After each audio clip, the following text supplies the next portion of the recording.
So Reds vs Blues got delayed because of Red vs Blue Zero. Big shocker. Very surprised.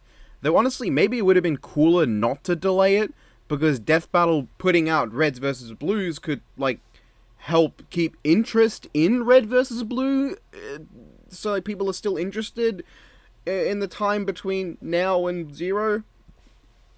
I don't know, but they revealed on Death Battle Cast the spoopy episode that should have been in its place, but wasn't in the place of Reds vs Blue because of promotional reasons. Jon Talbain vs Sabrewulf, and now I can safely say the leak was probably true. So who wins? Jon Talbain wins. Jon most likely will win the death battle as well. Really, I think it depends solely on what you choose to give Jon, because I've heard very conflicting reports on his strength. I've heard town level via some moving some pyramids. I've heard continent level because of the same feat somehow, and I've heard star level from scaling. Thankfully, I've not heard galaxy level via Jon scaling to Pyron. However, from what I've heard, there is contention as to where he scales. Here's the evidence for Jon being above town level. He's fought Morrigan, Dimitri, maybe Harmjetta, and stabbed Lilith. Here are the anti-feats for those. He's ranked at B class. That's it. That's the only reason. If they use materials outside of the games, then Jon should destroy Sabrewulf. If you ignore all 4 of those occasions, he has no anti-feats that would suggest him being below. He's not fought anyone weaker than those characters and lost. Now, I'm not a Darkstalker's genius. I'm going on very limited information here. But maybe, okay, so scaling, generally, it's a case-by-case basis, depending on the thing you're using to scale. Like, maybe he was amped, maybe the characters were weaker, maybe he had a specific weakness of those characters, maybe these characters are inconsistent in power to their game versions somehow. I don't know, maybe, but nobody has brought any of that up. I've not heard anyone, if any of that is true, nope. Not heard any of it. The only reason I've ever been given is because he's ranked at B class. Like, I've heard, oh, I wouldn't be comfortable putting him at that level. And then I ask why? And it's just because he's ranked at B class. If you ignore all of those feats, he has nothing. There are no anti-feats. I want you to imagine I made a DC character. Let's call him Combo Superman. In the story, he is officially ranked as B class, while Superman level characters are ranked at A class. However, in that story, he fights Superman, Wonder Woman, Green Lantern, and maybe harms Dr. Fate. He has no other feats. Where would you put him? Would you put him below those characters just because of his class? Or would you say that he scales to them because he directly scales to them? You can't call them outliers if they're the only things he's done. Of course, there is one legitimately good argument I have heard. So, no one's brought up if those characters were weaker in the versions that he fought, or if they were weakened at the time, or if he was amped. No one brought that up. But I did hear one genuinely good argument, that being, he's never accomplished anything in the games. Those are all supplementary material. If you went purely with the games, Jon has no feats, he has no scaling, he has nothing. Jon has never canonically fought a character in the games, allegedly. Sabrewulf has canonically fought Hisako, meaning he actually does kind of scale to someone, meaning his abilities are like a thing. He has actual scaling. Jon has nothing. If you use the games and you go only with direct scaling, Jon could be below human level for all we know. I mean, he's not, because you'd think werewolves are above humans. Just through basic fucking logic. But he's canonically never fought a single character. He has no experience, he has no scaling, he has no feats. Now, you can scale him to Anacharis, who he's never met, but they're both B class, and that's the only reason to scale him. Kind of like scaling Ion to Saitama just because they're both A. Okay, that's not a fair example. That's a false equivalency, but it's like scaling Ion to fucking Sweet Mask just because they're both S class. You get it? That's only one punishment thing. Okay.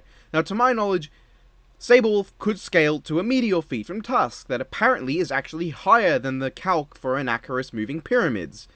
That's neat. I have not seen either calc. No one's given them to me when I asked, so that's helpful. But Game Sabrewulf annihilates Game Jon because he's actually done stuff. He's actually fought characters. Jon has none of that. So you can see why I say it depends on what they give Jon. If they give him his consistent supplementary material scaling, he annihilates Sabrewulf.